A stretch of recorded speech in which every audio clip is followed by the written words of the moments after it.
11th का हमने limit and derivative chapter start किया हुआ था। इससे पहले वाली वीडियो में हमने कुछ इसके कॉन्सेप्ट देखे थे। एक हमने लास्ट एक सैंडविच थ्योरम देखी थी, ठीक है। उसी से रिलेटेड अब हम क्वेश्चन करेंगे। हमारे पास क्वेश्चन कुछ इस टाइप से है, limit of x tending to 0, sine of 4x upon क्या है, साइन ऑफ 2x है, ठीक है। अच्छा, हमने जो है लिमिट की दो वैल्यू देखी थी कि limit of x tending to 0 sine x upon x equals to 1 and limit of x tending to 0 1 minus cos of x upon x equals to 0। इसका प्रूफ आपको बता दिया था ना कि वो साइन x की वैल्यू पुट करके हो जाएगा, ठीक है। साइन x की क्या वैल्यू होती है, x minus x cube upon 3 factorial. इस टाइप से जाएगा, x से x को डिवाइड करेंगे, लिमिट पुट करेंगे, सिंपली आपके पास 1 वैल्यू आ जाएगी। तो एक रिजल्ट आपके पास ये होता है, दूसरा आपके पास ये होता है। अब इनको यूज करके हम यहाँ से इस क्वेश्चन को सोल्व करने की कोशिश करते हैं। देखो हमारे पास क्या है, limit of x tending to 0 sine 4x upon sine 2x। अभी ध्यान से देखना, क्या मैं limit of x tending to 0 sine 4x इसको 4 से ही डिवाइड और 4 से ही मल्टीप्लाई कर सकती हूँ। अभी पता चलेगा 4 से ही क्यों कर रहे हैं। सेम इसी टाइप से जो साइन 2x है इसको 2 से डिवाइड और 2 से मल्टीप्लाई कर सकती हूँ ना। अच्छा, अब ये 2 से और 4 से ही क्यों मल्टीप्लाई डिवाइड किया है, क्योंकि यहाँ 4x है, अपॉन में 4 आ जाए तो इसकी लिमिट की वैल्यू 1 हो जाएगी। यहाँ 2x है, अपॉन में 2 आ जाए, इसकी लिमिट की वैल्यू क्या हो जाएगी, 1 हो जाएगी। किस फॉर्मूले से, किस रिजल्ट के हिसाब से, इस रिजल्ट के हिसाब से कि limit of x tending to 0 sine x upon x, इसकी वैल्यू आपके पास क्या हो जाती है, 1 हो जाती है, ठीक है। तो अब हम इसको आगे और फर्दर सोल्व करके हमने देखा था कि लिमिट जो है, दो फंक्शन जब मल्टीप्लाई हो रहे होते हैं उन पे जब लिमिट लगती है तो मैं उनको अलग अलग सेपरेट क्या कर सकती हूँ, डिवाइड कर सकती हूँ, ठीक है। सेम इसी टाइप से इसको मैं अभी क्या लिख दूंगी, 2 अपॉन साइन 2x, और यहाँ से जो कॉन्स्टेंट नंबर है वो क्या है, 4 अपॉन 2 है, ठीक है। इन पे लिमिट लगाने की कोई ज़रूरत नहीं है क्योंकि वैसे भी कांस्टेंट है, आगे आ जाएंगे, ठीक है। तो अभी यहाँ से आपके पास क्या हो गया, इनको कैंसिल करने के बाद 2 हो गया, इस कंप्लीट की वैल्यू क्या हो गई है, 1 हो गई है। वैसे तो इस कंप्लीट की वैल्यू भी 1 होगी, लेकिन इसको हम थोड़े तरीके से लिखते हैं। अब ये इस टाइप से है, इसको मैं अपॉन में लेके जाऊँ limit of x tending to 0, तो क्या ये आपके पास ऐसे हो जाएगा, साइन 2x अपॉन 2 हो जाएगा ना, ठीक है। ये लिमिट वाला ये जो 2 है उसको नीचे ले जाने के बाद डिवाइड करने के बाद इस टाइप से हो जाएगा। अब इस कंप्लीट की वैल्यू आपके पास क्या हो जाएगी, 1 हो जाएगी। 2 इंटू 1 अपॉन में 1, तो इसकी कंप्लीट की वैल्यू आपके पास क्या आ जाएगी, 2 आ जाएगी। तो 2 ही आपका क्या होगा, फाइनल आंसर। एक और क्वेश्चन देख लेते हैं। क्वेश्चन आपके पास कुछ इस टाइप से है कि limit of x tending to 0 sine ax upon क्या हो जाएगा, साइन bx हो जाएगा, जहाँ पे ये जो a और b है इन दोनों की वैल्यू नॉट इक्वल टू 0 है। सेम जैसे हमने ये वाला क्वेश्चन किया है वैसे ही हम इस क्वेश्चन को करेंगे। क्या करेंगे, limit of x tending to 0 sine of ax है, तो मेरे को क्या चाहिए, a चाहिए ना, x थोड़ी चाहिए, x नहीं चाहिए क्योंकि x तो इसके साथ है ही। जैसे यहाँ पे x इसके साथ सिर्फ मैंने 4 से ही डिवाइड किया था ना, तो सेम उसी टाइप से a तो मेरे पास है, तो मैंने a से ही डिवाइड कर दिया, इसको a से ही क्या कर दिया है, मल्टीप्लाई कर दिया है। सेम इसी टाइप से यहाँ पे साइन bx है, ठीक है। साइन bx आ जाएगा तो b से ही मैं डिवाइड कर दूंगी और क्या कर दूंगी, b से ही मैंने इसको मल्टीप्लाई कर दिया। अब इनकी लिमिट जो है अलग अलग सेपरेट करेंगे। Limit of x tending to 0 sine ax upon क्या हो जाएगा, a हो जाएगा, डिवाइड करके limit of x tending to 0 sine of bx upon b। इस डिवाइड का मतलब और ये वाला एक ही है, समझते हो ना, ठीक है। इनटू में क्या हो जाएगा आपके पास, a अपॉन b हो जाएगा। इसकी वैल्यू कितनी हो जाएगी, 1, इसकी वैल्यू भी 1 हो जाएगी इस वाले फॉर्मूले के हिसाब से, और ये आपके पास क्या बच जाएगा, a अपॉन क्या बच जाएगा, b बच जाएगा, ठीक है। तो ये आपका फाइनल आंसर होगा। किसी को इस बात में तो डाउट नहीं है ना कि यहाँ तो x था तो यहाँ ax कैसे हो रहा है। देखो जैसे जैसे यहाँ x टेंडिंग टू 0 होता है वैसे ही 4x टेंडिंग टू भी 0 होगा, वैसे ही ax टेंडिंग टू भी 0 होगा, और सेम इसी टाइप से ये जो आपका bx है ना वो भी टेंडिंग टू 0 होगा। तो यहाँ से हम जो है ax लिख देना, यहाँ पे ax टेंडिंग टू 0, और यहाँ लिख देना भाई bx टेंडिंग टू 0। सेम इसी टाइप से यहाँ लिख देना 4x टेंडिंग टू 0, और यहाँ लिख देना कि 2x किसको टेंड कर रहा है, 0 को टेंड कर रहा है, ठीक है। वो सेम ही बात है। तो अब आगे हम नेक्स्ट स्टार्ट करते हैं भाई डेरिवेटिव। ठीक है। अब ये डेरिवेटिव्स हमारे पास क्या होता है, इसको समझने के लिए हम सबसे पहले लेते हैं, मान लिया f जो है हमारे पास कोई भी एक रियल वैल्यूड फंक्शन है। अभी रियल वैल्यूड फंक्शन का मतलब होता है f फंक्शन हमेशा आपके पास क्या ले रहा है, रियल वैल्यू ले रहा है, और a जो है वो कोई भी क्या है, एक पॉइंट है। ए क्या है, एक पॉइंट है इन इट्स डोमेन, ठीक है। इसकी डोमेन के ऊपर एक पॉइंट होगा, तो इसके हिसाब से जो एफ है इसका डेरिवेटिव, अब जो derivative of F at the point A, इसको हम इस टाइप से डिनोट करेंगे। इतनी बात समझ में।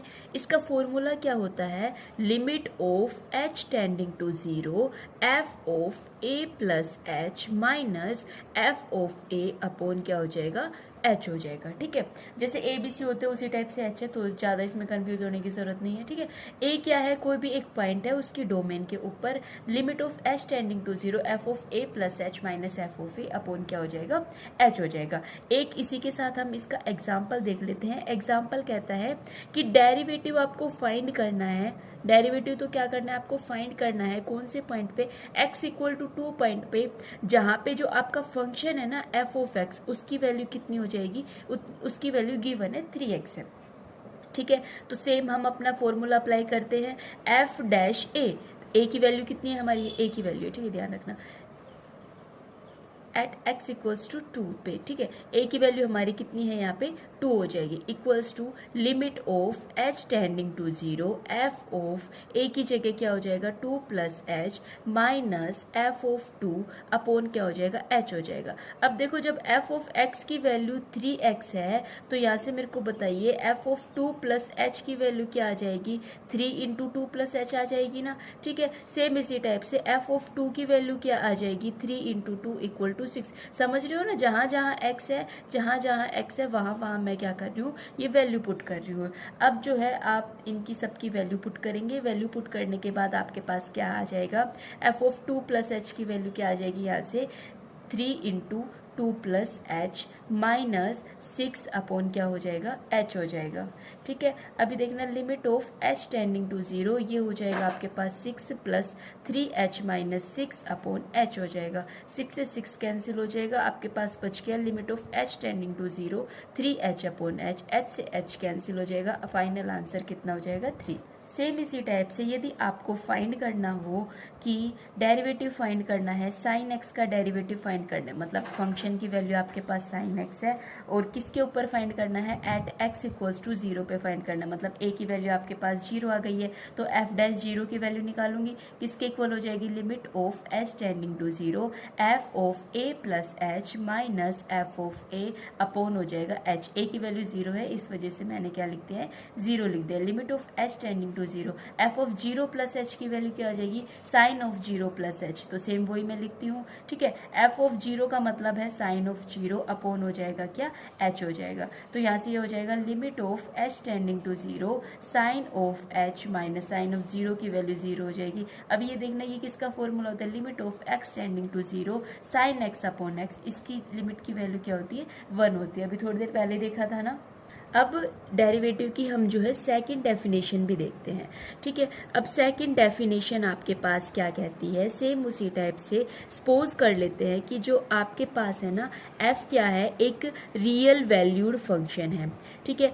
f यदि आपके पास एक रियल वैल्यू फंक्शन है तो फंक्शन आपके पास किस टाइप से डिफाइन होगा, limit of h tending to 0 f of x plus h minus f of x upon h। अब f का डेरिवेटिव निकालना है तो इसको लिखेंगे f डैश x।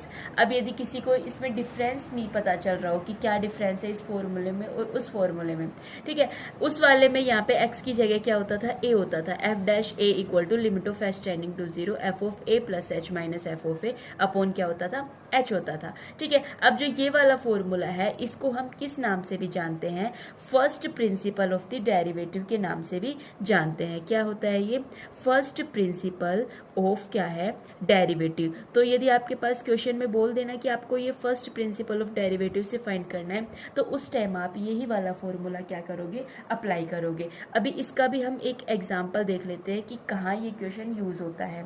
ठीक है, अभी कह रहा है कि डेरिवेटिव फाइंड करो जहाँ पे एफ ऑफ एक्स की वैल्यू आपके पास tan x आ जाएगी।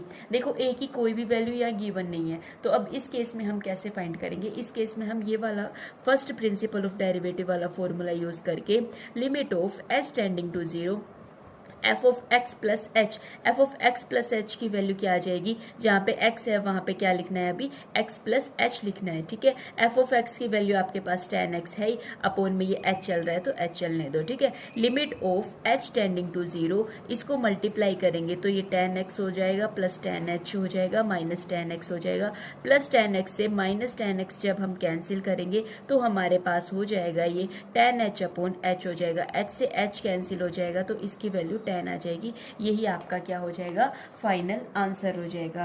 ठीक है, इसी के साथ यदि आप एक और क्वेश्चन देखना चाहें तो एक और क्वेश्चन देख सकते हैं। कह रहा है कि एफ ऑफ एक्स की वैल्यू आपके पास 1 ऑफ एक्स है, तो आपको जो इसका डेरिवेटिव है वो क्या करना है, फाइंड करना है। डेरिवेटिव फाइंड करना है तो सिंपली हम क्या करते हैं, limit of h tending to 0 f of x plus h, f of x plus h की ये वाली वैल्यू हो जाएगी, माइनस कहता है एफ ऑफ एक्स ये वैल्यू हो जाएगी, अपॉन क्या हो जाएगा, h हो जाएगा। अभी इसको सोल्व करने के लिए हम क्या कर लेते हैं, इसका एलसीएम लेके इसको फर्दर सोल्व करते हैं। जैसे ही मैंने इन दोनों का एलसीएम लिया तो मेरे पास एलसीएम आ गया x into x plus h आ गया। ठीक है, इस साइड ये हो जाएगा x माइनस हो जाएगा x प्लस एच। एलसीएम लेके इस टाइप की इक्वेशन सोल्व करनी तो आती है ना, अपॉन में आपके पास क्या है, h है। Limit of h tending to 0 ये आपका चल ही रहा है, प्लस x से माइनस x कैंसिल हो जाएगा और ये minus h upon x into h upon क्या हो जाएगा, x प्लस h हो जाएगा। h से यहाँ h कैंसिल हो जाएगा तो ये आपके पास हो गया limit of h tending to 0 minus 1 upon x into क्या हो गया, x प्लस h हो गया है। ठीक है, अभी आपके पास ये हो गया। देखो सिर्फ ये होता है कि नीचे आपका डेनोमिनेटर है ना वो 0 नहीं बनना चाहिए। अभी जो है आप सिंपली इसकी लिमिट पुट कर दीजिए। जैसे ही आप लिमिट पुट करेंगे h की जगह क्या आ जाएगा, 0 आ जाएगा, तो आपके पास क्या बच जाएगा, 1 अपॉन x इंटू एक्स का मतलब हो जाएगा एक्स स्क्वायर। ये आपका फाइनल आंसर होगा। जैसे हमने एलजेब्रा ऑफ लिमिट पढ़ा था, सेम उसी टाइप से हम क्या पढ़ते हैं, algebra of the derivative of the function. ठीक है, अब हम डेरिवेटिव की डेफिनेशन अच्छे से देख के आए कि आपके पास डेरिवेटिव की डेफिनेशन क्या होती है।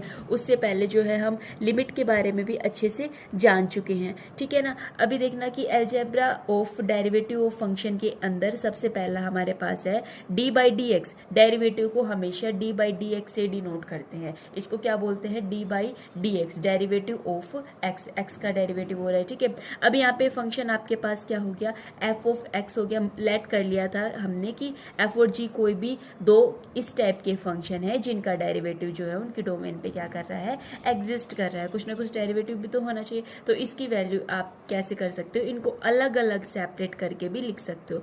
ठीक है, तो ये इस टाइप से हो जाएगा डी बाई डी एक्स, किसका अलग से सेपरेट करके जी एक्स का हो जाएगा। अच्छा देखो इस चीज में कंफ्यूज मत होना, एफ डैश एक्स है, इसको मैं किस टाइप से भी लिख सकती हूँ, D F upon D x भी लिख सकती हूँ। ये और ये दोनों आपके पास सेम होते हैं।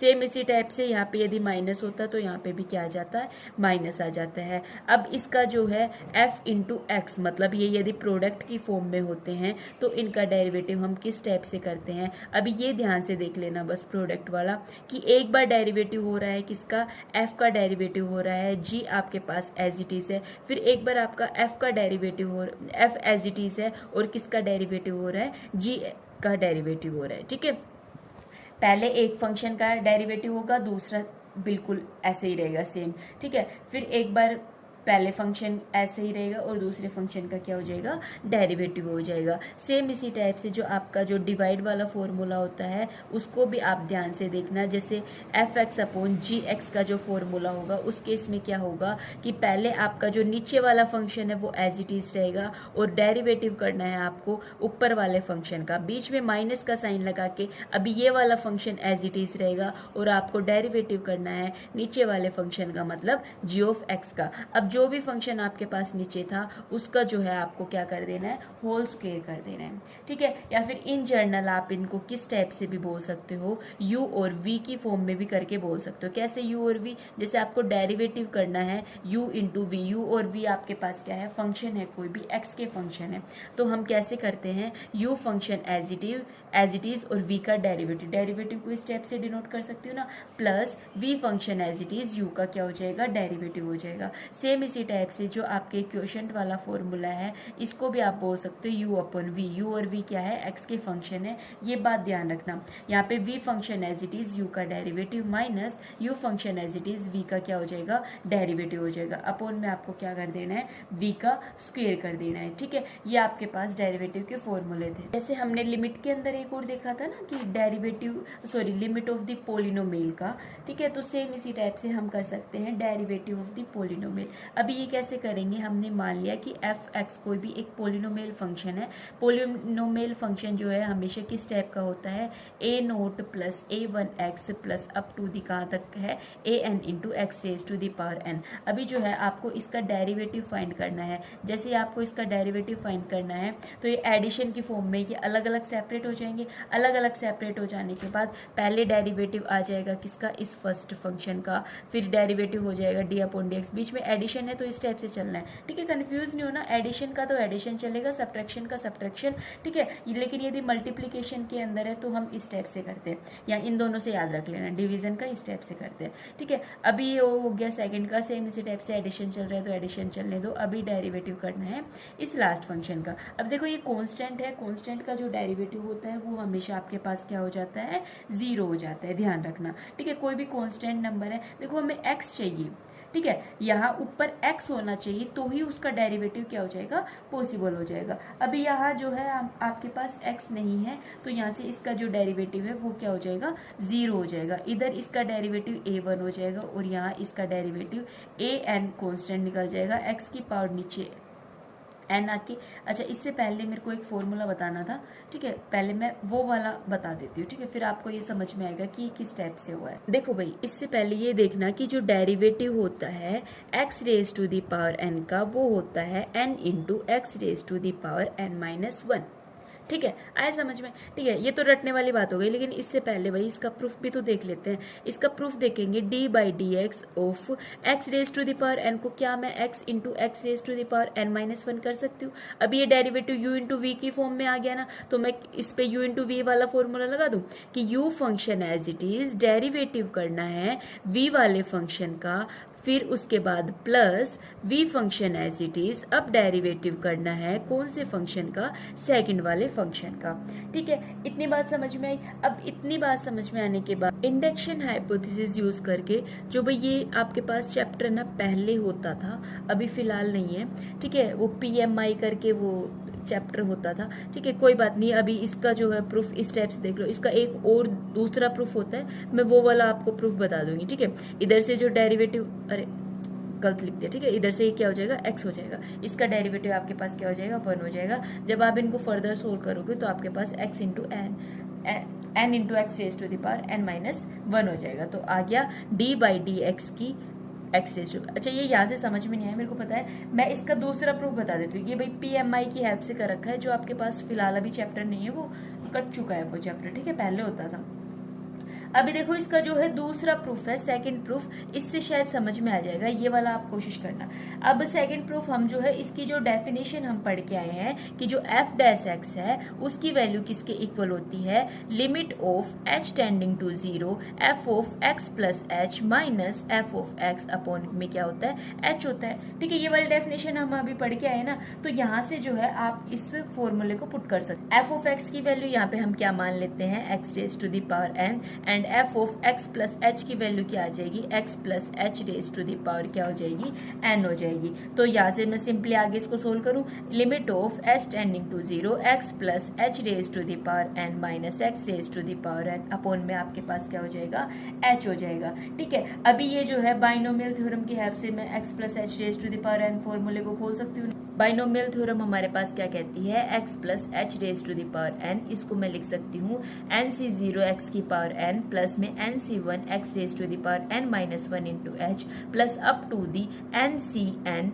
h raise to the power n and x raise to the power क्या हो जाएगा, 0 हो जाएगा। इसकी वैल्यू 1 होती है, तो यहाँ से x plus h raise to the power n की वैल्यू आपके पास क्या आ जाएगी। ठीक है, सबके अंदर से आप क्या कॉमन निकाल लीजिए, अच्छा minus x raise to the power n और कर देती हूँ, जिससे हमारे पास सबके पास से क्या कॉमन निकल जाए। अच्छा देखो इसकी वैल्यू क्या हो जाएगी, x raise to the power n। यदि मैं उसी को u माइनस कर दूँ या फिर u समझ लो, इसको मैं इस साइड लेके चली गई तो यहाँ पे सबके पास एच एच कॉमन निकल जाएगा। सबके पास एच एच कॉमन निकाल लिया, अभी पता चलेगा कि ये एच एच कॉमन निकाला ही क्यों है। ठीक है, तो इस टाइप से बचे हुए नंबर आपके पास क्या हो जाएंगे, n raise to the power. ठीक है, अभी ये h कॉमन निकाल लिया, अब ये वाली वैल्यू इस वाली इक्वेशन के अंदर हम पुट कर देंगे, f dash x is equals to limit of h tending to 0 x plus h raise to the power n minus x raise to the power n की वैल्यू आपके पास ये हो गई है। तो यहाँ से लिखा n minus 1 into n plus up to the h raise to the power n minus 1 upon में h था, h से h कैंसिल हो गया। अब यहाँ पे limit of h tending to 0, जहाँ पे h है, जहाँ जहाँ h आ रहा है वहाँ 0 पुट कर देंगे। अभी देखना हर जगह h आएगा, सिर्फ इसको छोड़ के। क्यों, क्योंकि जो इससे नेक्स्ट टर्म थी उसके पास भी h बच रहा है, उससे अगली के पास h स्क्वायर बच रहा है, सेम इसी टाइप से इसके पास जाके h raise to the power n minus 1 बच रहा है। तो यहाँ से f डैश x की वैल्यू आपके पास क्या आ गई है, n into x raise to the power n minus 1 आ गए। ये कुछ भी नहीं है, यदि नहीं समझ में आए तो कोई दिक्कत नहीं है। ये जो फॉर्मूला है ना मेन, आपको ये ध्यान रखना है। इससे ज्यादा डिटेल में हम जो डेरिवेटिव पढ़ेंगे वो 12th क्लास में पढ़ेंगे। एक और एग्जांपल देख लेते हैं जहाँ पे आपके पास f ऑफ x की वैल्यू tan ऑफ x है। अभी आपको डिफरेंशिएशन करना है। अच्छा जब आप 12th क्लास में हो जाओगे तो इसका सीधा डेरिवेटिव हो जाएगा tan का सेकंड स्क्वायर x, इस टाइप से करके। लेकिन अभी जो है हम इसका किस टाइप से फाइंड करेंगे, हमने जो पढ़ा है, जितना पढ़ा है उस हिसाब से हम फाइंड करेंगे। तो मैंने जो है डेरिवेटिव का ये वाला फॉर्मूला लगाया। ठीक है, ये कौन सा प्रिंसिपल है, फर्स्ट प्रिंसिपल ऑफ डेरिवेटिव है। तो ये वाला फॉर्मूला अप्लाई करने के बाद यहाँ से limit of h tending to 0, इसकी वैल्यू हो जाएगी tan of x plus h minus क्या हो जाएगा, tan ऑफ x अपॉन में h। अभी देखो मेरे को तो नीचे से ये h कैंसिल करना है। क्यों कैंसिल करना है, क्योंकि समथिंग नंबर अपन जो 0 आ जाएगा वो आपका इन्फिनिटी बना देगा। अभी इसको कैंसिल करने के लिए मैं क्या करती हूँ, इसको कैंसिल करने के लिए क्या मैं जो tan x है उसको sin of x plus h upon cos of x plus h लिख सकती हूँ। सेम इसी टाइप से sin x और cos x के अंदर कन्वर्ट कर दिया। ठीक है, क्यों किया है वो पता चलेगा, ताकि ये sin, मैं ये वाला फॉर्मूला पढ़ के आई हूँ, limit of x tending to 0 sin x upon x, इसकी वैल्यू 1 होती है। ठीक है, अब मैं पूरी कोशिश करूंगी कि मैं अपनी साइड से ये बना दूं। तो अभी आगे इसको फर्दर सोल्व करेंगे। फर्दर सोल्व करने के लिए limit of h tending to 0 1 upon h, ये इसी टाइप से रहेगा। इसका एलसीएम लिया, जब एलसीएम लेने के बाद तो ये आपके पास क्या बचेगा, into cos of x minus sine of x, इसके साथ ये मल्टीप्लाई होगा, cos of x plus h upon में ये आपका बचेगा cos of x into cos of x plus h। अच्छा तो आपको क्या दिख रहा है, ऊपर क्या दिख रहा है, sine a cos b minus sine b cos a। ठीक है, तो ये आपका कौन सा फॉर्मूला हो जाएगा, limit of h tending to 0 1 upon h into में sine of a minus b का फॉर्मूला हो, बीच में माइनस है ना, इस टाइप से sine of x plus h minus x upon में ये आपका क्या हो जाएगा, एज इट इज चलने दो क्योंकि नीचे हमारा जो है कोई भी फॉर्मूला नहीं बन रहा, कोस x into cos of x plus h। ठीक है, अभी मेरे को एक चीज तो बिल्कुल साफ साफ दिख रही है। क्या साफ साफ दिख रही है, यहाँ से ये आपके पास बच गया साइन h। चलो अच्छा काम हो गया। ठीक है, इधर ये हो जाएगा cos x into cos of x plus h। ठीक है, इसका भी करते हैं। अभी limit of h tending to 0, limit इन दोनों के साथ अलग अलग मैं क्या कर लूंगी, सेपरेट कर लूंगी, इनटू में 1 upon limit of h tending to 0, यहाँ पे किसके साथ लगी हुई है, कोस ऑफ x इनटू में क्या हो जाएगा, कोस ऑफ x प्लस h हो जाएगा। इधर ये इसका 0 हो जाने तो कोई दिक्कत नहीं रहेगा, इधर से ये क्या हो जाएगा कोस x और इसकी वैल्यू भी कोस x हो जाएगी। पहले देखो इसकी वैल्यू आपके पास हो गई है 1, इधर इन दोनों की वैल्यू क्या हो जाएगी 1 अपॉन कोस x इंटू क्या हो जाएगा कोस ऑफ x। इसको लिख सकती हूँ मैं 1 अपॉन कोस स्क्वायर x, इसकी वैल्यू क्या आ जाएगी सेकेंड स्क्वायर x। यही आपका फाइनल आंसर होगा।